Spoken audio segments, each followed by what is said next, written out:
Hola hermanos, el día de hoy, 10 de mayo del 2020, Día de la Madre. Sí, sí, el Día de la Madre, el 10 de mayo. Bueno, en muchos países es 10 de mayo. Para nosotros en mi país es el segundo domingo del mes de mayo. Es un día muy lindo, sin duda. Lamentablemente, bueno, algunos de ustedes tendrán la posibilidad de celebrar a sus madres más de cerca porque están en este confinamiento, en este aislamiento social con ellos, pues están en su familia. Bueno, bendito sea el Señor. Yo pues tendré sencillamente que orar muchísimo por ella, como lo hago todos los días, porque el Señor me la conserve en vida y con mucha salud, pero no voy a poder verla porque ya ven que esta misma situación ha provocado que haya una distancia todavía mayor. Así que ahí les pido que oren también por ella. Bueno, es quinto domingo del tiempo de la Pascua. Litúrgicamente eso es lo que nos interesa. Evidente, ¿cómo hacemos para combatir esta, como le digamos, este efeméride que nos marca la vida a todos, ¿no? El Día de la Madre es el Día de la Madre. No se compara ni con el Día del Padre. O sea, ¿para qué? Hay que reconocerlo. ¿Qué vamos a hacerle? Está bien. En las madres nosotros vemos el reflejo de Dios, como dice el himno de la madre de mi pueblo. Así que yo pedirles también que veamos, nos moldeamos a partir de María Santísima, que ese sea nuestro molde, para que efectivamente vayamos descubriendo también nosotros actitudes que reflejen la maternidad de Dios, que reflejen el corazón de Dios. Bueno, vamos a las lecturas del día de hoy. Ya saben, ¿no? Primera lectura siempre, el libro de los Hechos de los Apóstoles, capítulo sexto, versículos del 1 al 7, la elección de los diáconos. Vea que el servir es importantísimo. En aquellos días, como aumentaba mucho el número de los discípulos, hubo ciertas quejas de los judíos griegos contra los hebreos, de que no se atendía bien a sus viudas en el servicio de caridad de todos los días. Los 12 convocaron entonces a la multitud de los discípulos y les dijeron: no es justo que dejando el ministerio de la palabra de Dios nos dediquemos a administrar los bienes. Escojan entre ustedes a 7 hombres de buena reputación, llenos del Espíritu Santo y de sabiduría, a los cuales encargaremos este servicio. Nosotros nos dedicaremos a la oración y al servicio de la palabra. Todos estuvieron de acuerdo y eligieron a Esteban, hombre lleno de fe y del Espíritu Santo, a Felipe, Prócoro, Nicanor, Timón, Pármenas y Nicolás, prosélito de Antioquía. Se los presentaron a los apóstoles y estos, después de haber orado, les impusieron las manos. Mientras tanto, la palabra de Dios iba cundiendo. En Jerusalén se multiplicaba grandemente el número de los discípulos, incluso un grupo numeroso de sacerdotes había aceptado la fe. Palabra de Dios. Te alabamos, Señor. Bendito sea el Señor que un número grande de sacerdotes aceptó la fe. Evidentemente están hablando del sacerdocio judío, ¿verdad? No están hablando de levitas, muy probablemente. No estamos hablando aquí del sacerdocio ministerial cristiano católico. Bueno, ok, vamos por partes. Fíjense bien. Es lógico pensar, desde el punto de vista histórico, que el grupo que más fácilmente se adaptó a la propuesta de los apóstoles fue el grupo de de los judíos de la diáspora, de los judíos que vivían fuera del área de lo que hoy digamos es Palestina, de la Tierra Santa, que vivían en Alejandría, en Chipre, en Roma, ¿me entienden? En Babilonia, un gran número allá, ¿no? Y entonces esta gente, Antioquía, y esta gente pues lógico, con la apertura que ellos vivían, porque estaban más abiertos al mundo por el diálogo con el mundo, porque no estaban cerca del templo, porque mantenían sus costumbres de otra manera, su meditación de la palabra de Dios era mucho más amplia, si lo quieren así. Recuerden que la versión que seguimos utilizando nosotros como iglesia de la Biblia es la versión de los 70 en el Antiguo Testamento, lógicamente. Y bueno, y todo el Nuevo Testamento fue escrito en griego. Vamos, Mateo fue escrito en arameo, pero vamos, conocemos la traducción únicamente al griego. Entonces, ellos eran de habla griega. Claro, hay una dificultad cultural ya de entrada para servir y para incluso para predicar. O sea, miren, yo por eso siempre le digo a los seminaristas, aprendan otras lenguas, porque una lengua es como una profesión. O sea, le abre a usted el horizonte. No es lo mismo, nos quedamos ahí medio hablando el castellano, ¿verdad? No, no, no, señor, ahí un poquito masticando el inglés. No, no, no podemos quedarnos con solamente eso. Tenemos que ser capaces de ir más lejos. No, aprender otras lenguas es importante porque aprende uno otra cultura. Le acerca la posibilidad de evangelizar también a otros. Y eso es lo que pasó. Bueno, pero la creatividad de los... El Señor Jesús no les dijo, miren, y cuando tengan problemas, muchachos, nombren unos diáconos. No se los dijo. Eso nació de ellos. Fueron ellos. La iglesia también tiene la posibilidad, inspirada por el Espíritu Santo, de crear algunas estructuras que puedan servir concretamente hoy en día a la realidad que vive la gente en general, todos los que somos ya creyentes y los que no lo son. O sea, por eso es que ya les digo, algunos que quieren idealizar la primitiva comunidad. La primitiva comunidad también tuvo que ser creativa, igual que lo debemos ser nosotros, de tal manera que no tengamos miedo. O sea, es que ya les digo, ay, pero en la Biblia, ¿dónde está que teníamos que hacer las publicaciones en Facebook o en YouTube? No estaba. ¿Y por qué no estaba? Porque no existían. Es decir, no nos quebremos la cabeza, no sé si me entienden. ¿Y la iglesia por qué se mete a hablar del tema del trabajo? Y del tema, porque es un problema actual, real, el tema ecológico. Ahí andan criticando al Papa, ya les digo, ay, esa cosa, la Laudato Si, ¿para qué? Y el sínodo de la Amazonía, ¿qué es eso? Ven, ese es el problema, ¿no? La iglesia tiene la responsabilidad, los discípulos del Señor tenemos la responsabilidad, pero sobre todo los sucesores de los apóstoles, evidentemente los obispos, de adaptar el Evangelio, de llevarlo concretamente a nuestro mundo. Así que tendrán que salir muchos Nicanores, muchos Pármenas, muchos Nicoláses, muchos Felipes, muchos Esteban, muchos Timones. Ay, Dios mío, qué nombrecito. No sé si me entienden. Tienen que aparecer porque es que son necesarios. Y la diaconía es fundamental en la iglesia. Diaconía, servicio. Estamos para servir. Segunda lectura. Capítulo segundo de la primera carta del apóstol San Pedro, versículos del 4 al 9. Hermanos, acérquense al Señor Jesús, la piedra viva, rechazada por los hombres, pero escogida y preciosa a los ojos de Dios, porque ustedes también son piedras vivas que van entrando en la edificación del templo espiritual para formar un sacerdocio santo, destinado a ofrecer sacrificios espirituales agradables a Dios por medio de Jesucristo. Tengan presente que está escrito: He aquí que pongo en Sión una piedra angular, escogida y preciosa. El que cree en ella no quedará defraudado. Dichosos pues ustedes los que han creído. En cambio, para aquellos que se negaron a creer, vale lo que dice la Escritura: la piedra que rechazaron los constructores ha llegado a ser la piedra angular y también tropiezo y roca de escándalo. Tropiezan en ella los que no creen en la palabra, y en esto se cumple un designio de Dios. Ustedes, por el contrario, son estirpe elegida, sacerdocio real, nación consagrada a Dios, pueblo de su propiedad, para que proclamen las obras maravillosas de aquel que los llamó de las tinieblas a su luz admirable. Palabra de Dios. Te alabamos, Señor. Lo llamó de las tinieblas a su luz admirable. Esto es importantísimo. Pues sí, todos hemos andado en las tinieblas en algún momento, ¿eh? Claro que sí. Cuando pecamos, ahí nos vamos metiendo, nos gusta un poquito la oscuridad de esta vida que bueno, le tenemos miedo a la luz, porque a la luz se ponen claras las cosas. Y bueno, vamos, que tenemos muchísimo que hacer. Ahora, fíjense la imagen que utiliza Pedro.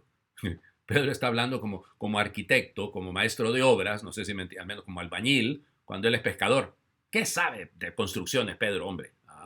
¿Verdad que sí? Usted tiene que aprender. Nos dice nación consagrada. Miren qué lindo esto. Está utilizando evidentemente imágenes del Antiguo Testamento. Sacerdocio regio. Linaje de su propiedad. Piedras vivas. Óigame, qué montón. Piénsenlo, con cada una de estas maneras de describir la comunidad creyente, a la iglesia, ustedes ya tienen para una catequesis larga, para una catequesis preciosa, porque ahí estamos encontrando elementos, sí, pero lo que hay que subrayar es que la piedra angular, cuidado, que la piedra angular no es la primera piedra. No sé si me entiende, aquí hay algunos que piensan que es como el cimiento. La piedra angular es en una, ¿cómo les diría? En un ábside, de acuerdo, digamos, que se arma ya esta bóveda, entonces la piedra angular es la que ve exactamente en el centro, que si usted la quita, te cae todo. A eso se refiere la piedra angular. En las construcciones era muy importante, era la última que se colocaba y se colocaba para sostener el edificio. Ya, el problema es que algunos de nosotros hoy en día en el lenguaje arquitectónico ya se utiliza de otra manera, pero en la mentalidad de esta época a eso se refiere. Y entonces, si usted quita a Cristo, se derrumba todo. O sea, hay algunos que quieren vivir una espiritualidad sin Dios. Es el fenómeno, por ejemplo, de la New Age. ¿Ya? Entonces, por eso, bueno, a los que se han negado a creer van a tropezar en esa piedrita. Ahí van a ir a dar todos y de nariz. Claro. Entonces, y hay algunos de nosotros que también tenemos, son las dos tendencias, ¿no? Lo miran ustedes mucho entre los hermanos separados, ¿no? Cristo sí, iglesia no. ¿Y cómo hacemos? Porque la iglesia es el cuerpo de Cristo. Yo no puedo llegar a conocer a Cristo sin la iglesia. ¿O cómo llegaron ustedes a conocer? Alguien de la iglesia me lo enseñó, mi madre. Ya hoy quería la madre. Yo estoy agradecidísimo por mi madre, no solo por el don de la vida, no solo por lo que me ha acompañado en mi sacerdocio, sino, discúlpenme, mi madre fue la que me llevó a la fe, pues. Ella me llevó a bautizar, ella fue la que me educó, ella fue la que me enseñó a orar. Entonces, yo no sé, ¿me entienden? ¿Cómo voy a hacer yo para llegar a Cristo si no ha habido alguien de la iglesia que me haya ayudado a ello? Entonces, ya les digo, esas son locuras, ¿no? Cristo sí, iglesia no. Ya, la estructura no sirve. Y entonces, ¿y para qué quedamos en la primera lectura? ¿Para qué Pedro habla de piedras vivas? Claro que sí. El Evangelio. Ya les había dicho yo los últimos 2 días que el problema que íbamos a tener hoy es que leemos junto lo que leímos viernes y sábado. O sea, capítulo 14 del Evangelio de Juan Versículos del 1 al 12. En aquel tiempo Jesús dijo a sus discípulos, no pierdan la paz. Si creen en Dios, crean también en mí. En la casa de mi Padre hay muchas habitaciones. Si no fuera así, yo se lo habría dicho a ustedes, porque voy a prepararles un lugar. Cuando me vaya y les prepare un sitio, volveré y lo llevaré conmigo, para que donde yo esté, estén también ustedes. Y ya saben el camino para llegar al lugar a donde voy. Entonces Tomás le dijo, Señor, no sabemos a dónde vas, ¿cómo podemos saber el camino? Jesús le respondió, yo soy el camino, la verdad y la vida. Nadie va al Padre si no es por mí. Si ustedes me conocen a mí, conocen también a mi Padre. Ya desde ahora lo conocen y lo han visto. Le dijo Felipe, Señor, muéstranos al Padre y eso nos basta. Jesús le replicó Felipe, ¿tanto tiempo hace que estoy con ustedes y todavía no me conoces? Quien me ha visto a mí ha visto al Padre. Entonces, ¿por qué me dices muéstranos al Padre? ¿O no crees que yo estoy en el Padre y que el Padre está en mí? Las palabras que yo les digo no las digo por mi propia cuenta, es el Padre que permanece en mí quien hace las obras. Créanme, yo estoy en el Padre y el Padre está en mí. Si no me dan fe a mí, créanlo por las obras. Yo les aseguro, el que crea en mí hará las obras que hago yo y las hará aún mayores, porque yo me voy al Padre. Palabra del Señor. Gloria a ti, Señor Jesús. Ay, Señor Jesucristo, ¿por dónde le entramos a este evangelio? Miren, a mí me ha quedado resonando en la cabeza desde hace unos días, pues preparando la homilía de estos días. Ay, hace tanto tiempo que estoy entre ustedes y todavía no me conoces. Hagamos un examen de conciencia, rápido. A ver, ¿qué significaría que yo no conozco al Señor aunque Él ha estado conmigo tanto tiempo? Les acabo de decir que yo llegué a la fe por mi madre. Yo fui bautizado a los pocos meses de nacido, o sea, he crecido en la vida de la fe, no he conocido, si en algún momento de niño me llevaron a alguna iglesia evangélica, a esas escuelas dominicales, pero me corrieron rapidito, porque cuando yo empecé a hacer algunas preguntas, yo era un niño de 7, 8 años, pero no me aguantaba el pastor ahí, y entonces me corrieron. En fin, bueno, el fin y el cabo, pero no sé si me entienden. O sea, yo he crecido en la fe, he vivido en la fe y nada más. O sea, nunca he renegado de mi fe, he crecido desde que hice mi primera comunión allá a los 7 años, creo que no he dejado de comulgar los domingos. Como sacerdote creo que muy pocas veces he dejado de celebrar la misa, pero muy poquísimas veces, de casi 23 años de sacerdocio. Y entonces, y me puede decir el Señor, no me conoces. Sí me lo puede decir. Veámoslo cómo. 4 ejemplos, ahí se los dejo. Primero, no pierdan la paz. No se turbe su corazón. Acuérdense que el problema nuestro es que las traducciones que son leídas son las de la Vulgata, son las traducciones de San Jerónimo. Entonces, la de la Biblia es diferente. Ok, bueno. No se turbe su corazón. No pierdan la paz. Ay, Dios mío. Cada vez que he perdido la paz yo, cada vez que se me ha turbado el corazón, que me he entrado en angustia, que he entrado en miedo. Ay, a mí me da miedo este asunto de la contaminación por este coronavirus y el COVID-19 y vea, no vaya a tener yo los síntomas. Y cualquier tosecita, ya me dio. Me sube un poquito la temperatura, pues el calor, no sé, ya empezamos. Entonces, Él está con nosotros, pero no lo conocemos. Ya. Crean en mí. ¿En qué tengo que creer en Él? Porque Él ha ido a prepararme un lugar. Pero yo estoy bien cómodo en este, Señor. Mira, yo estoy feliz aquí. No me interesa tu otro lugar. Cuidado. Significa que entonces no lo conocemos. Porque si yo no estoy preparando la vida eterna, si yo no estoy preparando el gozo eterno, no he conocido al Señor. No lo he conocido. Tercero, el camino para ir es Él. Yo soy el camino, la verdad de la vida. Vuelvo a insistírselos. En ningún momento, por ninguna parte, aparece que Jesús dice, yo soy un camino. O sea, hay otro montón, ¿me entienden? Usted puede llegar allá, todos los caminos llevan a Roma. No, Señor.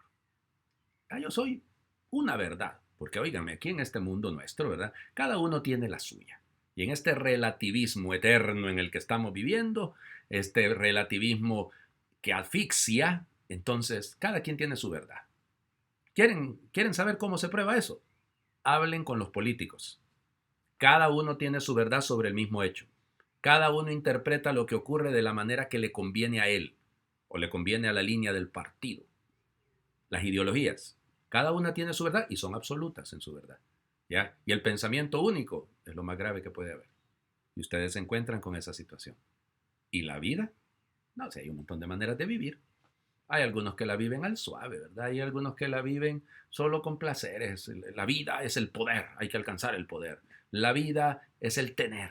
Eso, ahí está la vida. Entre yo más tenga, hay algunos que se están enriqueciendo con esta crisis, esos van a ser felices al final. Pues no, Jesús no dice eso. Yo soy el camino, la verdad, la vida.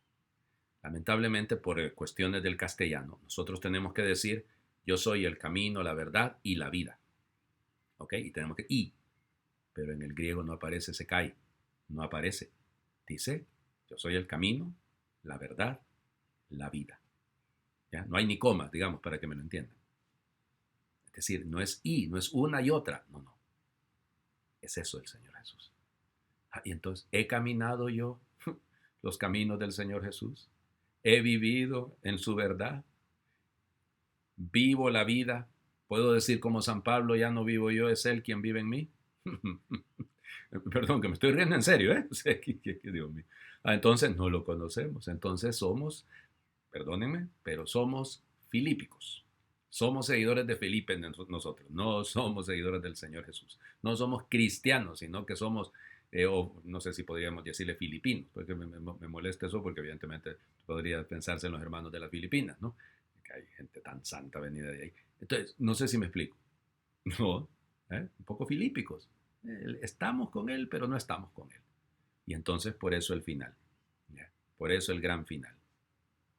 Las obras, crean las obras. Las palabras que yo les digo, dice el Señor, no son por mi cuenta. Yo les transmito lo que recibe. Esa unión entre el Padre y el Hijo. ¿Cómo ando yo en mi unión con Dios? ¿Cómo anda mi oración con Dios? ¿Cómo anda mi relación con Él? Si yo comparo la relación que yo tengo con mi mejor amigo, con mi mejor amiga, con mi esposo, con mi esposa, ¿es más grande la que tengo con Dios? Ahí les dejo. El amor que le tengo a mi esposa, a mi novia, a mi novio, a mi qué sé yo, perdón que suena feo, no sé si me entienden, estoy queriendo ponerme en el lugar de todos ustedes, ¿no? A mis hijos, a mi mamá, es menor que la que le tengo a Dios. Ajá.